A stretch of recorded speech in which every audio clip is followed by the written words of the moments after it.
So guys, Prophet Issa Ebuba has come out to review how this government tried to persuade him to stay off the end bad governance protest, but he insisted that this protest was going to hold. Also, he is currently now in Lagos to meet other leaders on the way forward. For those who are thinking that this end bad governance protest is about dying down, I tell you, they say they are going to re-strategize so that the fire will ever keep burning. That is a strong message for the Tinubu's administration. I tell you the truth. There are a class of elites that have bonded a covenant that they will not let this country rise. And I have a mandate. I have a mandate to make sure that this country rises. For the past 4 years, I've not traveled to the United States. I've shut down my trips. I've shut down my trips to Europe because I can't be preaching to people in a foreign land about the greatness of the grace of God, and right in my country, things have been messed up. All right. I love you. I would have sat down in my house and allow you to be on the street. But I went ahead of all of you to mobilize the nation to bring an end to bad governance. Till this morning, 4 a.m., there have been contentious demand from me to make a statement to the nation to withdraw from this protest. But I rejected it.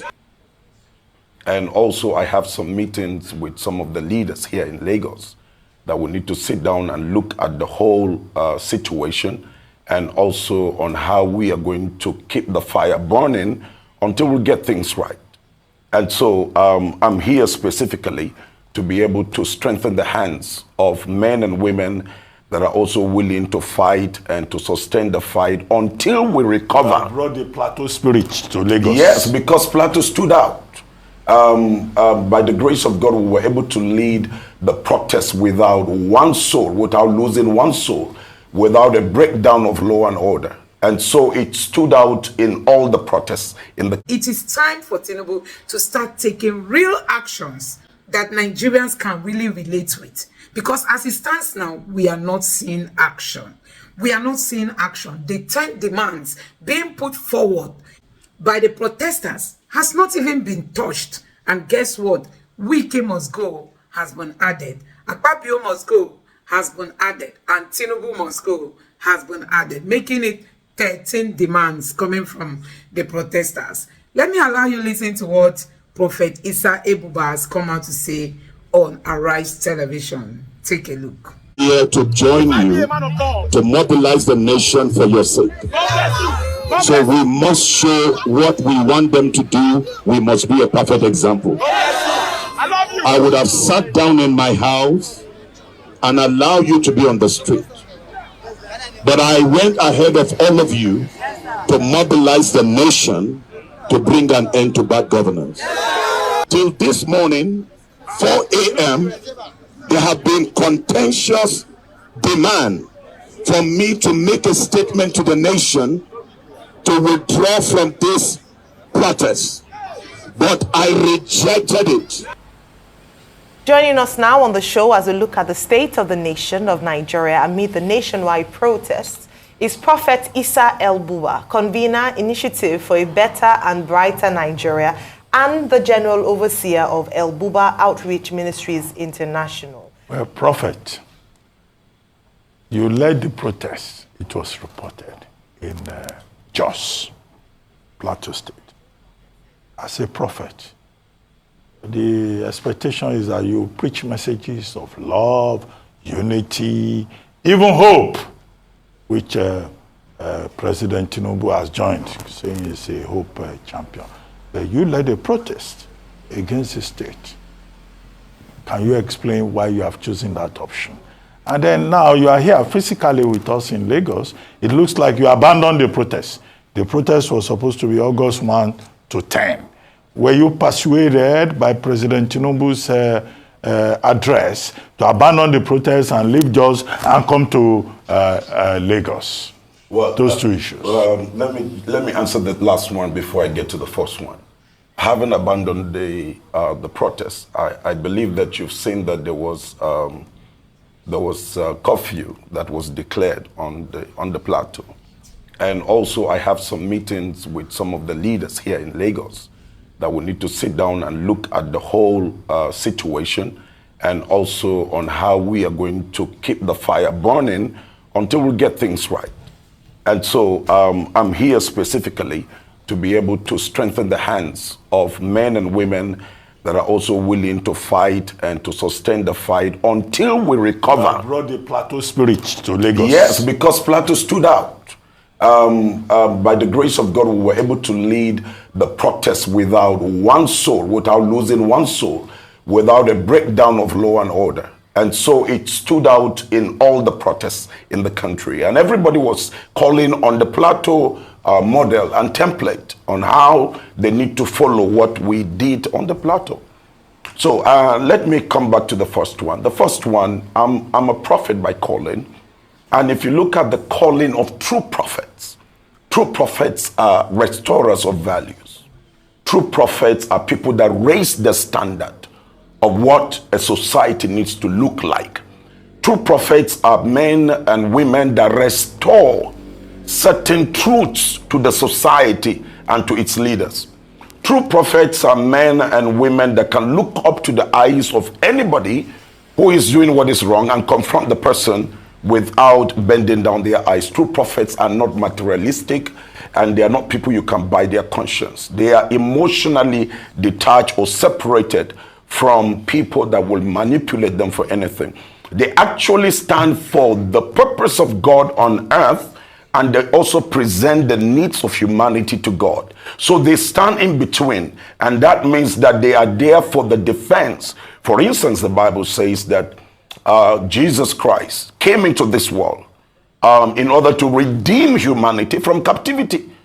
And if that is what Christ came for, to redeem us from captivity, for this purpose, the Son of God was made manifest. Prophet, sorry to interrupt. Yes, sir. It's the same Bible, Yes, which is sir. the main textbook. Yes, sir.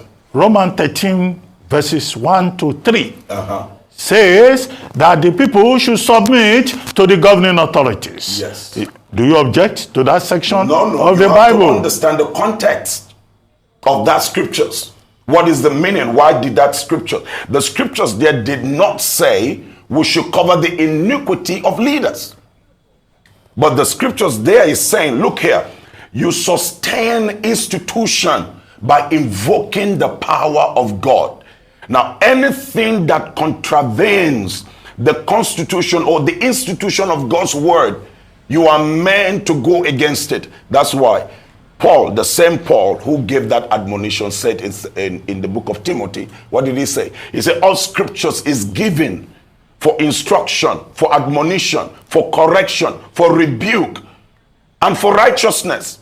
Okay? So what we are called for is to correct, is to exhort, is to lift up the standard of system and society for the benefit of the people. That's why you're a shepherd. You're a shepherd not to see the people go the wrong way. You're a shepherd in order to guide the people on the right path. All right.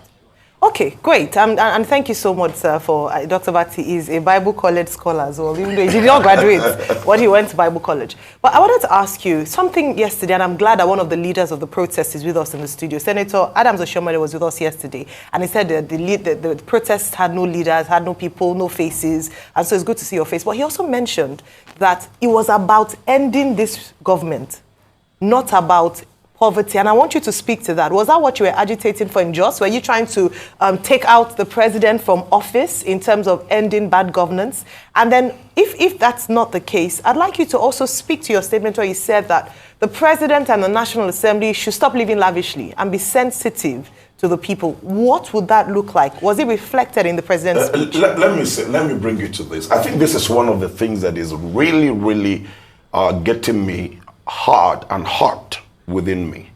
I've observed in this country that we love to sit on the chair of deception and lies. And I'm being very frank with you. Most of the political class, I say most, and that means 90%, come to a stage where they feel they can lie on the people and deceive the people or manipulate the people. Now, let me give you this about this protest. I never knew there was even any plan by anybody. I was in Warri having my conference. I was on a national tour. And I was going from state to state by road. I want to see the state of the nation, so that when we are praying, we know that we are praying specific issues. And I tell you the truth. I've never seen Nigerians in pain like the way I've seen them this time. I've never. When I confronted the former president, I confronted him because I tore the nation. This time around, I went on a tour road and I saw the state of the nation.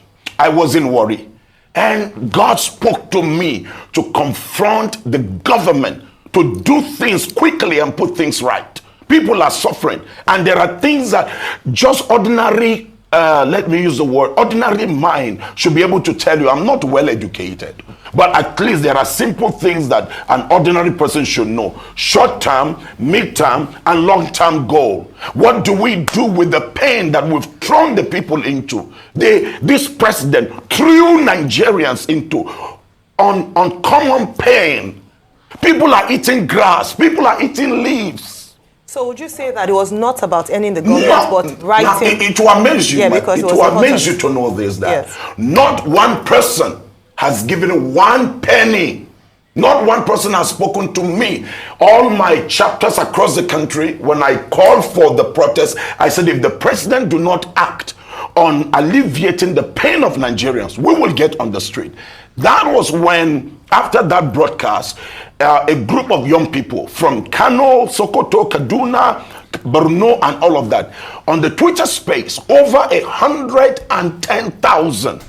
I got in there and I heard what the young men were discussing. And that was when I knew that, yes, the North is ready to bring about a change that has never been. Over hunger and the level of poverty and suffering in the land and insecurity. Okay.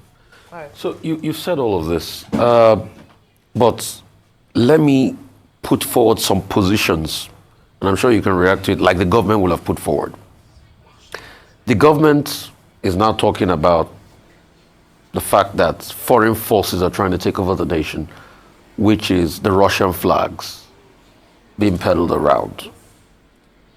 They are also talking about the fact that they have done a lot, like President Tinubu said. He has given this, he has given that, he has given 570 billion to the states and all of that. I'm sure if a government spokesperson, when you say people were eating grass, if a government spokesperson were here, it will be like, oh, vegetables is a form of grass. Probably that will be their reaction. I'm just hazarding a guess. The government is now saying, where is my iniquity? And that's the last question I'll ask. So where is the iniquity of President Tinubu? Can you show it to us? Number one, I want to say that there's no any international. From what all I know, there's no. But they've arrested some Polish people. Look at the Russian flags. Look at the Russian. I'm going to come on the Russian. I'm going to come on the Russian. They've arrested the tailor and all of that.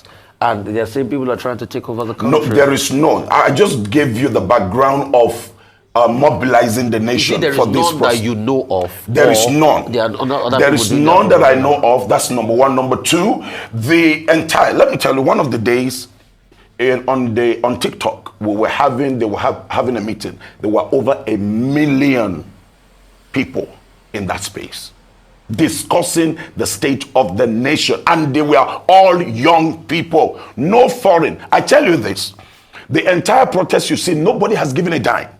In one of the days, I was just leading the protest. There was a freeze account of some people. They said foreign influence money we don't know about that. It's so surprising to me to hear that people were donating with money and sending from abroad and all of that into Nigeria. In one of the protests, a young man came up the stage and took 5,000 and said he's donating to buy water. Another lady went and brought some bags of water. People were just bringing things. Another person, 1,000. I and my family, we were buying the drinks and the water. People were standing from 7 a.m. until 2 when I would dismiss them to go back home. I mean, nobody was crying of getting food because they said they are already... How many people did you mobilize in Jos? Oh, they were in there, tens of thousands. Did you guys count them? Do you have a register of the people that came out? We didn't have the distance, but if you take something that spanned almost half a kilometer, That tells you the crowd. That And tells you mobilize all of them.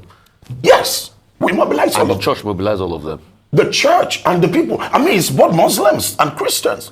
It will amaze you. The number of the Muslims, the wall of religious divide that politicians have been using all these years has collapsed in northern Nigeria. The plateau you see, while the Muslims were having prayers, I would ask the Muslim brothers, okay, it's time for your prayer. And then the Christians will surround them and the Muslims will offer their prayer. So who are these people carrying these flags? If you say they are not your These people. people you see carrying these flags, let me tell you about the North. That's my place. Okay. One thing about the Northerners is that the Northerners, let me use the word, they are driven by an ideology. When something comes into them and they see it's working, they will tend to pick it up and run with it. Most of these things came from this recent Niger. They are seeing Niger as working because Nigerians are now going into Niger to seek for refuge. So they are seeing Niger, they are seeing Burkina Faso working.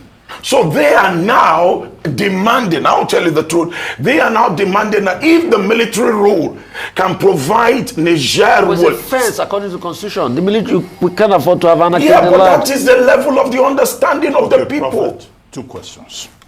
The first is, tell us about the role of Solomon Dalong, because we were told that he was your partner in leading the protests in Plateau State. And then, secondly, the other question I wanted to ask you, respond specifically to President Tinubu's address.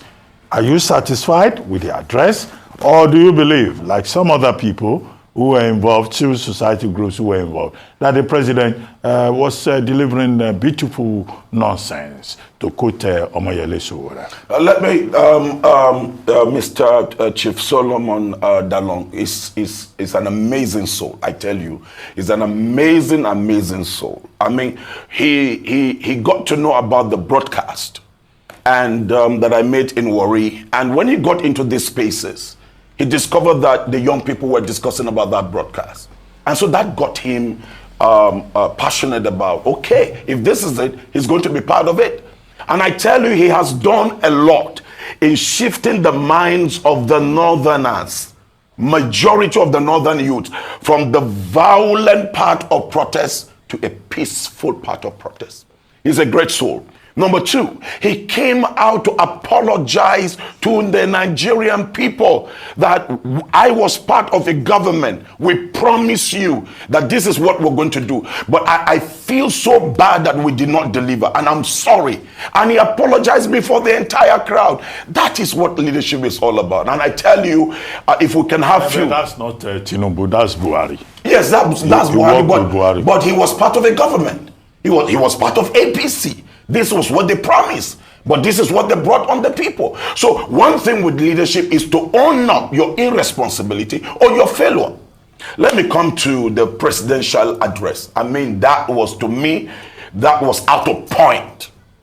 I was expecting, Mr. President, there is no protest that has given such a long notice like this protest. And I was expecting the president to come out, let me give you this, on 4 things. Quickly. Number 1, my government, I have heard your cry. My government immediately will work on the subsidy, the reinstatement of the subsidy for the next 6 months. While we fix the CNG kits and what have you, the convertible centers across the nation. That's number 1 point. I'm giving directives that in the next 7 days, you can take me on ABC. All right? On agriculture, I am instructing the Minister of Agriculture immediately to deploy all the instruments that are required. Number 1, there are crops that you can grow them in 1 month. There are crops you can grow them in 60 days. There are crops you can grow them in 90 days. Cassava of 90 days, rice of 90 days, corn of 90 days, apart from the vegetables. Apart from the land where we are having issues with security, there are still land where people can cultivate not GMO product, but our real agricultural plants or products. And so in the next In the next 3 months, Nigerians, you can take me up. We're going to have this number of food supply. I am instructing the military and the armed forces to give a cover to farmers, to protect them in the farms. That is what we were expecting.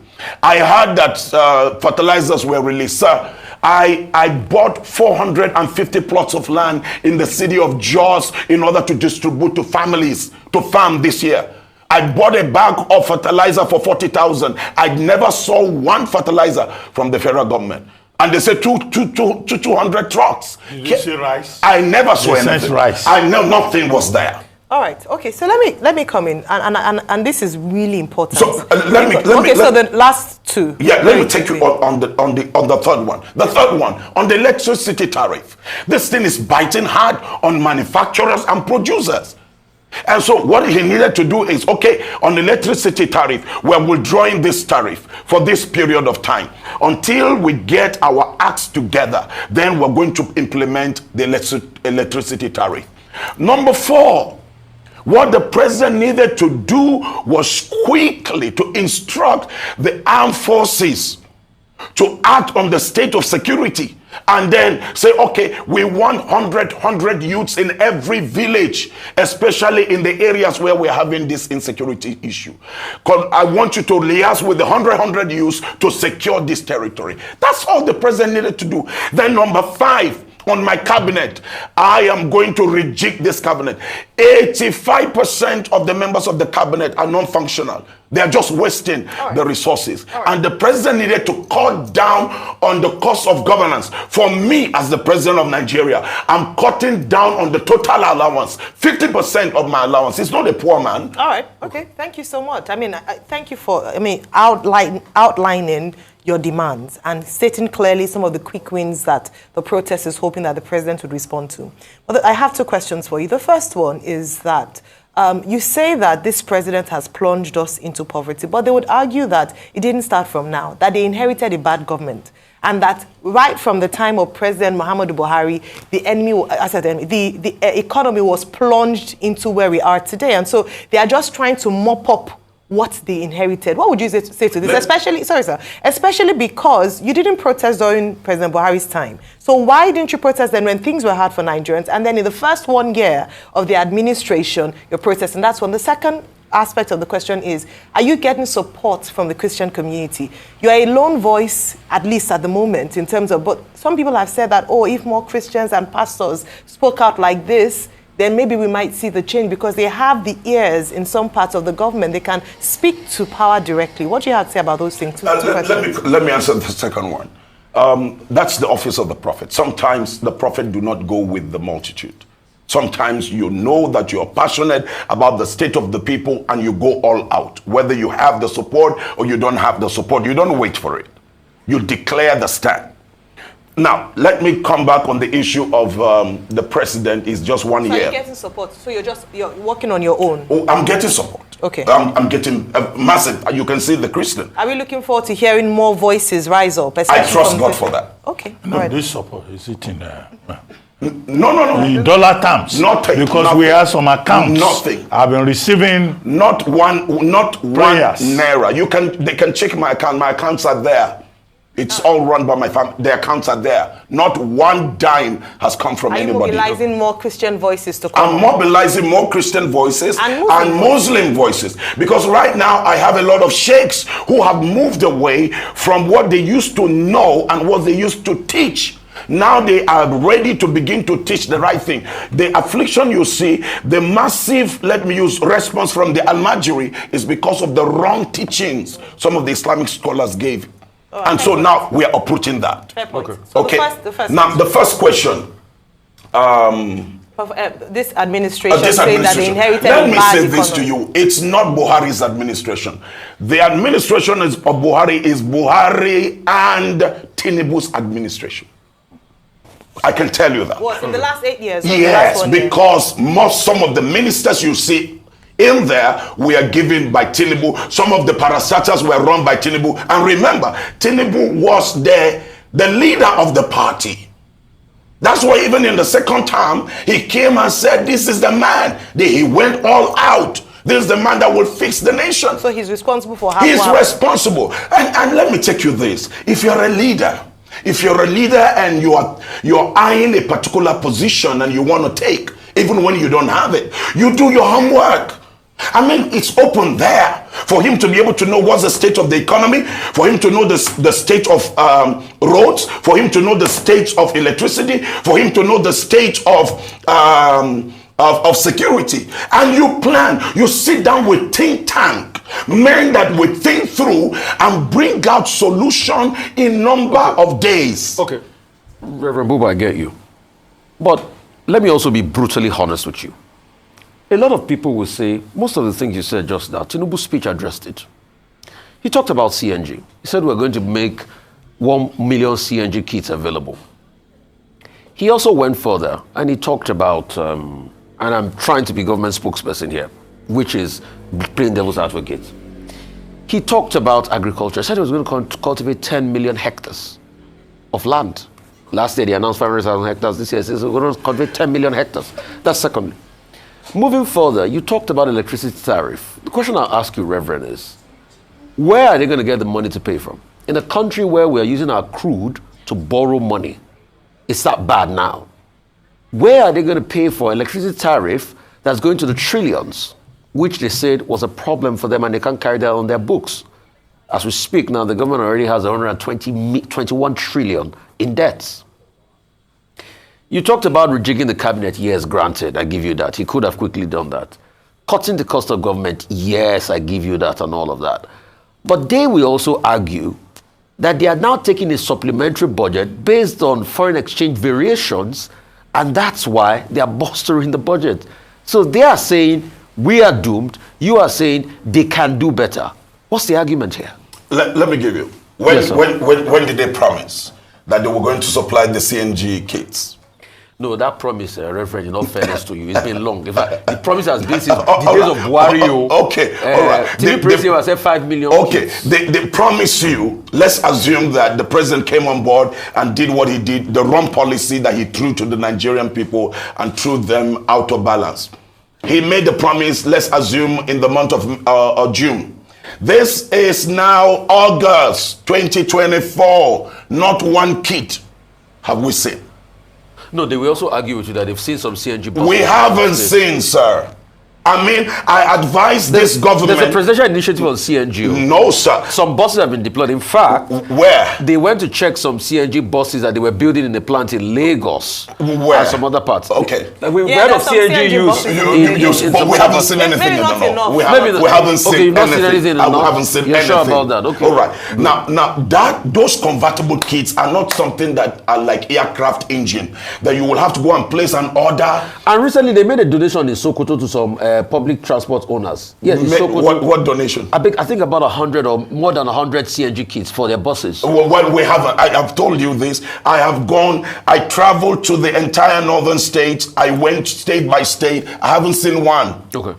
Now this is over 1 year.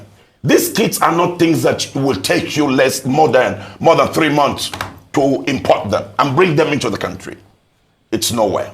Now they said they are going to the agricultural thing. You said yes, they're going to cultivate 10 million hectares of land. How many hectares of land have they cultivated since they've been in office? I just gave you that there are last year they announced 500,000 hectares. Okay. So did you see the 500,000 hectares? Okay. Now you have plants you can plant in 1 month. Okay. You have corn you can grow in 60 days. You have cassava. Okay. Cassava is the common man's food. Prophet. I'm coming, Mr. Ruben. Cassava is the common man's food that you can cultivate in 90 days. Now, between then and now, this government would have cultivated 3 times. That would have flooded the market and crashed hunger in this country. Okay. Prophet. So the fact is that promise is one thing. Doing is one thing. Prophet. So, yes, sir. To summarize, I know many prophets in the southern part of Nigeria. It's a great privilege to meet you. Tell us, who is Prophet Issa El-Buba? And second, is this Christian versus Muslim? Because Muslim ticket was a big issue in the lead up to the 2020 elections. Are you fighting Tinubu because you are a Christian leader and you think Christians are being unfairly treated. So is it Christian versus Muslim? Not at all. Yes, in the first instance, when growing up to the elections, I was against it because I believe in equity. I believe in justice. Isa El-Buba is the son of El-Buba Sadiq. My father was a statesman. My father fought and stood for humanity. He was in Burma, laid down his life to secure humanity. My father came back as one of the most honored royal officers. And when he came back, my father served this country and served it so well that we were not allowed to touch a dime of what belongs to government. My father would rather allow us to suffer. And he was an officer. No, talk about yourself. I'm talking about where I'm coming from. Because you know about me from where I'm coming from. All right? You know the character of the person from his foundation. That is El-Buba. And I am a Kanuri Chukri by tribe. From Maiduguri, I'm a father of sons and daughters. I'm a grandfather of 8 grandchildren. And I'm the leader of the prayer movement called Ebomi in Jos. And the convener of the Initiative for a Better and Brighter Nigeria.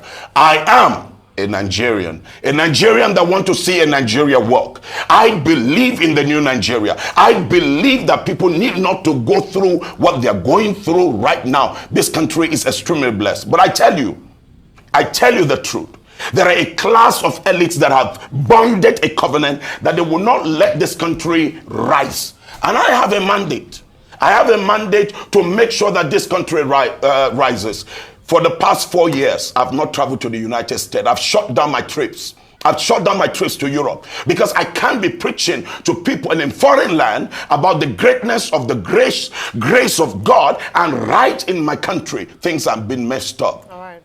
Well, thank you so very much, Prophet Isa El-Buba. You brought the fire. Holy Ghost fire. You want to say a word of prayer for Nigeria? Yes, I will want to.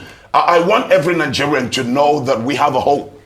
And all Nigerians, you know that nobody can heal a nation except you. Stand up and defend your right to know that this country belongs to you. Don't be intimidated by anybody. The time of change has come, and we must all rise to protect our government and protect our institution. May the Lord be with you. May the Lord bless you. Here, Prophet. This Arise station is non-partisan, non-religious. We are completely neutral. But it will amaze you that the Muslims in this protest demanded for the prayers to be offered, and we prayed in Christian religion, and then on Friday we prayed with the Muslims. Yeah, in the churches and the mosques. But here we are non-partisan, non-religious. Thank you Thank you very much. And thank you for your continuous support and prayers for Nigeria off air. Thank you. Thank you. So guys, like we all know that Tinubu knows how to buy people over. They know how to pay their way through. But I tell you, when it comes to this protest, Nigerians have stood out. Nigerians have stood out. The leaders have stood out. You can't buy them. You can't influence them. You can't take them for a ride. You can't pocket them in your pocket. They've stood out. They mean business. And I tell you, should everybody join these leaders, I think these politicians are going to bow. What are we asking for? Just simple things. Listen to the cry of the masses. Listen to the plight of Nigerians. Restore oil subsidy or fuel subsidy, whichever. Restore it and start cutting down the cost of governance. Scrape some of the irrelevant ministries. Remove the office of the First Lady. These are ways and means of wasting the little resources we've got. And also stop the over-borrowing. You have borrowed and borrowed and borrowed. You continued from where Tinubu stopped, where Buhari stopped. Now you just keep borrowing. What do you have to show for all the money that you've borrowed both internally and externally? These are some of the things that are worrying to Nigerians. Nigerians are bothered on how our resources are being managed by our politicians. How these politicians can just squander and use money anyhow they want for themselves. But when it comes to, look at even the minimum wage, they say they are going to pay Nigerians 70K. That is even not up to $100, even not up to $50. I mean, it's not up to $50 with the exchange rate that is about 1,700 now. It is not up to $50. That is what we are seeing in this country, and so that's why people are saying that this government must hear and listen to the demands of the people and must react to it. Because as it stands now, Nigerians are not taking all this, their silence for an answer. They must answer us. As in, this protest is going to continue. There is no going back in this protest. If you are wondering if the End Bad Governance protest is about to die out, I tell you, this protest is not ending anytime soon. It's not ending anytime soon. The leaders are gathering again to re-strategize, because the Tinubu's government must get the message clear and clean. They must get this message that Nigerians are serious about reclaiming their country, in the sense that things must be done well and properly in this country. So guys, let me know what you think about all this in the comment section below. Please don't forget to subscribe to the channel and turn on the notification bell. Thank you.